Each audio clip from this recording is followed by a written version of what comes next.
Alors, je m'appelle Marie-Ange Angladon, je suis chercheuse en chimie théorique. La morphine. Alors, exactement, je travaille pour améliorer les dérivés de la morphine pour que les gens aient moins mal et ne soient pas dépendants quand ils sortent de l'hôpital après une opération.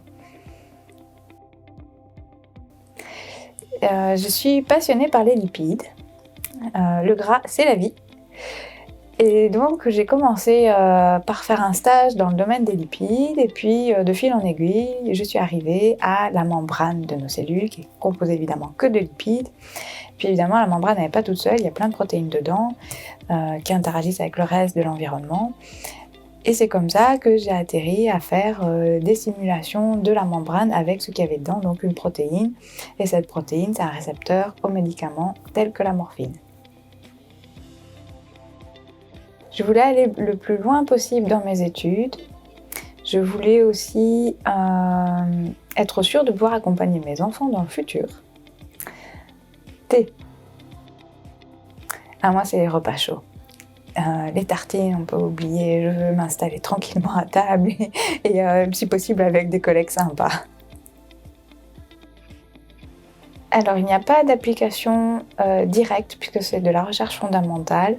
En plus de ça, c'est théorique. Donc on peut pas avoir une application avant 100 ans, quasiment. Mais il y a une application, en revanche, pour la société, puisqu'on améliore vraiment la qualité de vie des gens, puisqu'on aide à supprimer la douleur. Et a priori, c'est universel. Je regarde pas la télé, j'adore lire. Mon livre préféré. Il y en a tellement que ça va être un peu dur là. Alors David et Leigh Eddings, La Belgariad. Être dans 2 endroits différents en même temps. Et si possible, une des personnes qui dort.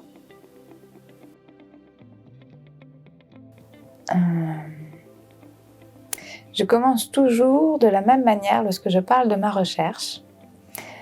Est-ce que vous aimez souffrir ? Et j'ai eu, lors d'une conférence, le prof allemand à qui j'adressais cette question, qui m'a répondu oui de manière très sérieuse. Sauf que j'étais toute jeune doctorante et que ça m'a un peu déstabilisée. Et j'ai continué à parler, mais je me suis dit, je ne tiens pas à tout savoir non plus. Sucré. Volontaire. Douleur. Un ordinateur. Mon plus beau souvenir de recherche, c'est lorsque je me suis retrouvée avec un ensemble de nombres phénoménal qui attestait très exactement ce que j'avais vu sur une feuille de papier 2 ans avant. Et je me suis dit, ça y est, là maintenant je peux prouver ce que j'ai vu. C'est lié au premier, c'est-à-dire quand j'ai vu sur une feuille de papier que j'allais devoir prouver quelque chose que j'avais vu moi avec 7 lignes et 10 colonnes, qu'on avait bien une suite dans les chiffres et que c'était quasi impossible à prouver. Je ne voulais pas en faire un seul, je voulais en faire 3. Et je ne me souviens pas de tout, mais je sais que je voulais travailler dans le domaine de l'argent.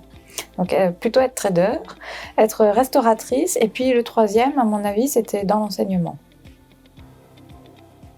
Un truc que mes collègues ne savent pas sur moi.